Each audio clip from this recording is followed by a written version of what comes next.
Are you ready to take your home theater experience to the next level? Today we're deep diving into the Samsung QN85C Neo QLED to help you decide if it's the perfect visual upgrade for your room.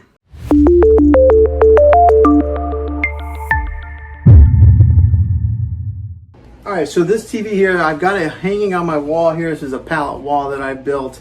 But this particular space here is like my office. And this TV here is a perfect size TV for this little space that I have. Now this is the 43-inch TV. As you can tell, it fits perfectly on this wall as far as sizing goes, on width, end to end. Then with the sound bar to complement the sound on it, because a lot of times these TVs, the sound isn't that great, so sometimes you got to buy sound bars. Now that's not every TV, and you don't have to get a sound bar.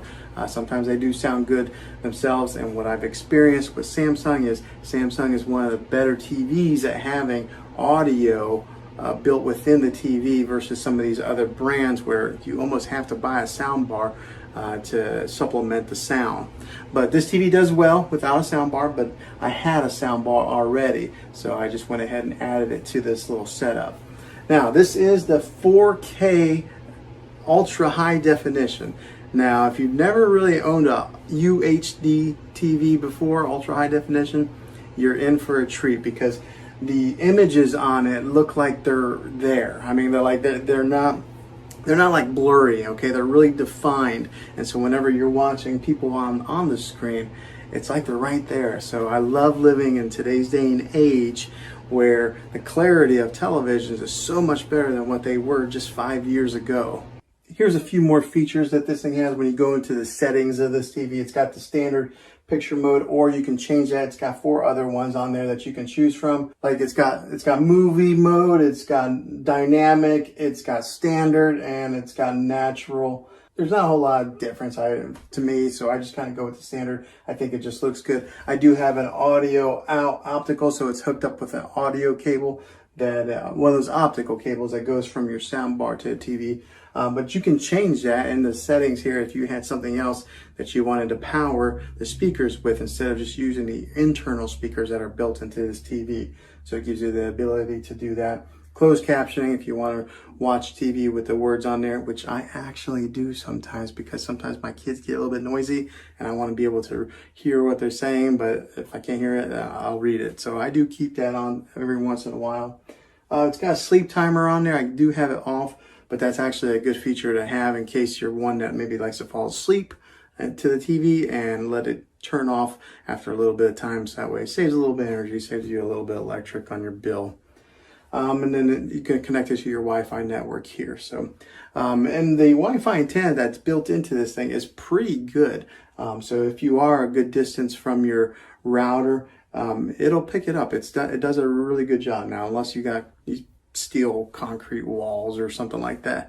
But this one is a good distance from my home router, and it picks it up just fine. I haven't had any lag or any issues with it. Okay, so right now I do have Disney Plus on the screen here. This has been the channel that my family's been watching for a while now, but it does have all the apps on there. So there's a home icon that you hit there, and then the Samsung menu pops up in the bottom and shows you all the different apps that you can get. Now, some of these you have to download. Some of them come pre-installed on the TV already. So you would have to set up a Samsung account in order to get these. Everything's free as far as downloading a Samsung account. Now, getting these apps, some of them you do have to pay for, obviously, like Netflix is on here. I got Disney Plus Prime Video, so if you're an Amazon Prime member, you get the Prime Video for free. We got Hulu, Apple TV, which is a great addition, because sometimes Apple doesn't play well with other companies, but they are on the Samsung TV, so I'm really thankful for that. I do have the Spectrum app, and now if you are a Spectrum customer, it's your cable or your local TV. A little caveat with Spectrum is that they signed a deal where they are allowed to be on Samsung TVs. You can download a Spectrum TV app or Roku.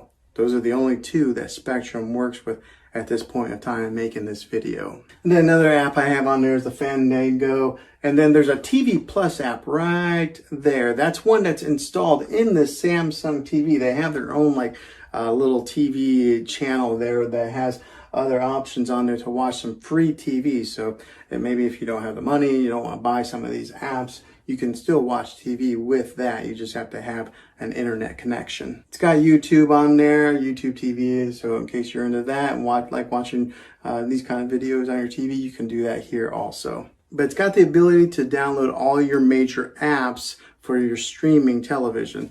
Now, as far as the clarity of this TV, it is awesome. It is that 4K ultra high definition, so the picture is awesome pretty much on any app that you watch it on, whether it be, you know, your Hulu, your Netflix, or your Spectrum TV. You're gonna get a good picture on this. So if you're gonna buy a TV, invest a little bit of money in it and make sure you're buying good quality TV like this one here. Now, the good thing about this is, I don't work for Samsung, I don't work for Best Buy, I don't work for Amazon, I don't work for any of those companies. I'm an actual consumer who bought this TV, and I wanted to give an honest review of what it's been like. These are the kind of videos that I like to watch on YouTube, so I thought I would make one on this TV to maybe help you guys out, and maybe you're in the market to buy one. Now, here's another little feature that's cool with this TV. So it does have a gallery icon right there. You can go into your Samsung app, upload images, and then you can use those images to be like the background, this screensaver that comes up on your TV if you don't want to have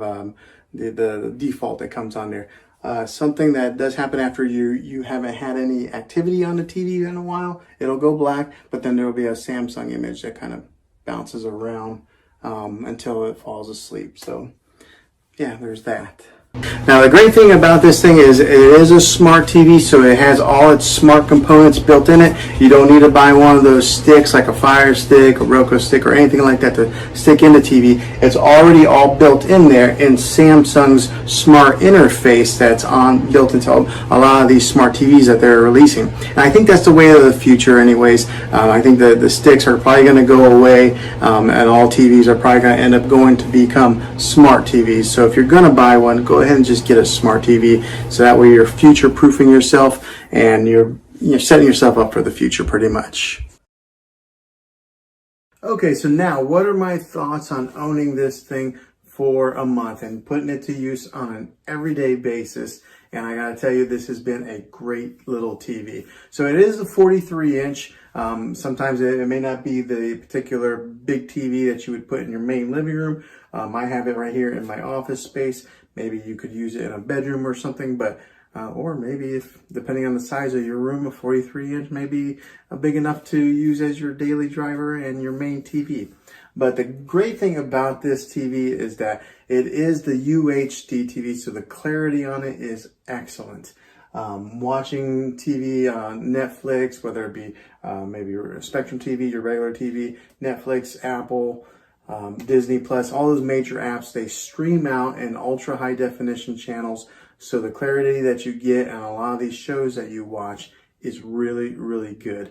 Now, one of the things that I did learn through this month of owning this is that Apple AirPlay is built directly in to this TV. So a lot of TVs, you have to go out and you have to buy a Apple box to attach on there, so it's another cost and another component that you have to install into your TV in order to mirror your iPhone, your iPad, or your iMac to the TV. Well, this Samsung has it built inside there, so I can mirror my iMac right to it. I can mirror my phone to it. So that's something that wasn't really available a few years ago. They would have it available for phones that you could mirror it, but they wouldn't do it for the competitor, Apple. Overall, after owning this thing for a month, I can't complain.